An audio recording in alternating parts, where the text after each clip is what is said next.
Julián, ¿de cuánto tiempo podríamos estar hablando de confinamiento domiciliario al estilo del de marzo si queremos empezar a doblegar esta curva? ¿Sería tan prolongado como lo que vimos en marzo? No, yo creo que en este momento, con lo que se sabe ahora y con la situación más o menos como está, posiblemente un confinamiento mínimo de 14 días, que es el mínimo, y de ahí a un mes, que sería lo recomendable, puede ser más que suficiente para que lo que estamos viendo ahora en las comunidades autónomas que están rebrotando, está subiendo de forma muy alarmante. Madrid sí que es un hecho aislado, con difícil explicación. Es decir, yo no tengo claro si lo que ha funcionado es las medidas o estamos ante una casualidad o una, como estaba diciendo bien Olga, una meseta que no sabemos cómo va a responder a partir de ahora, ¿no?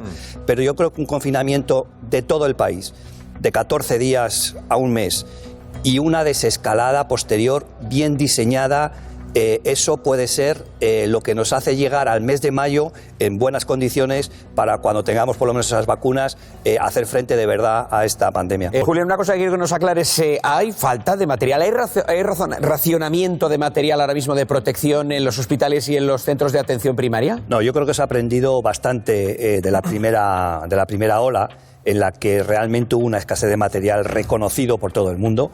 Eso es innegable. Hubo muchísimos compañeros que estuvieron expuestos, muy altamente expuestos a la infección por el déficit de material de EPIs. Había imágenes que eran dramáticas en un país de nuestro nivel, de la Unión Europea, uno de los grandes de la Unión Europea, fabricándose protecciones con bolsas de basura, cómo se llevaban de casa, carpetillas para hacerse una máscara. Es decir, pasamos una época que ahora, afortunadamente, no estamos viviendo. Yo creo que sí que hay de momento acopio.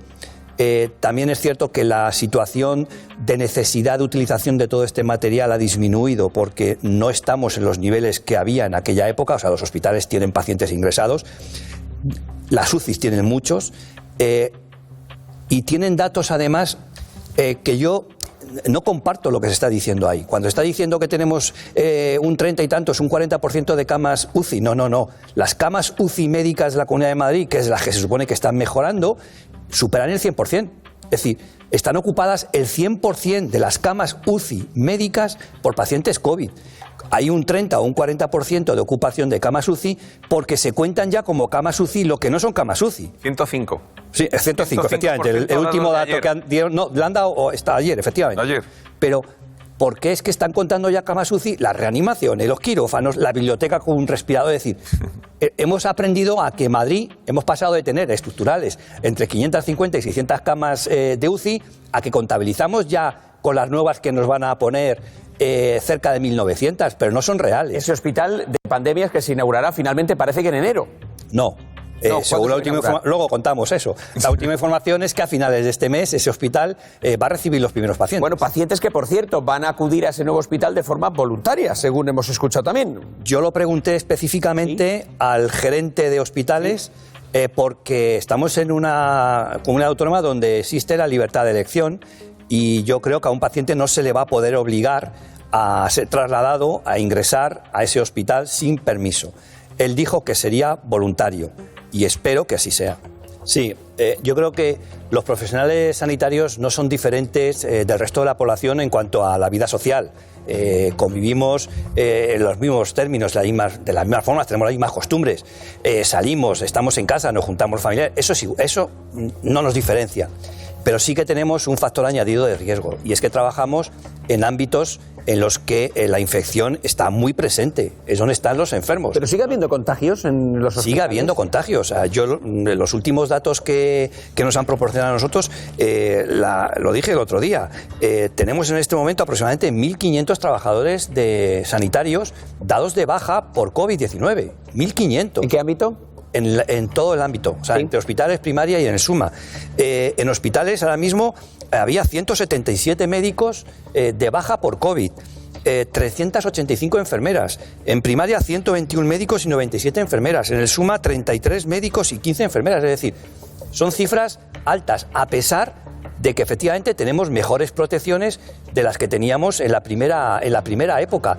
Lo que pasa que ya digo que estamos trabajando en un ámbito donde la infección está ahí, está presente, estamos con los enfermos. Julio. Sí, yo creo que lo que has dicho tienes toda la razón. Es decir, el ministro peca de prudente.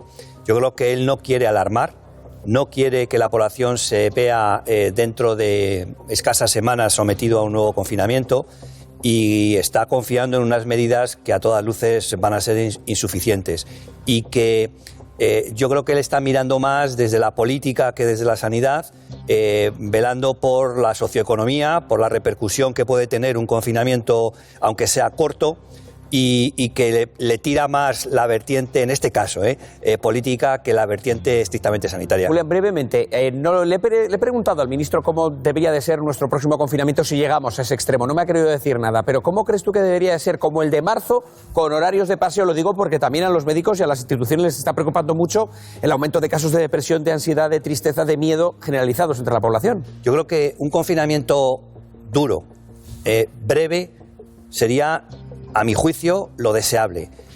Duro y sin hora de paseo. Duro y sin horas de paseo.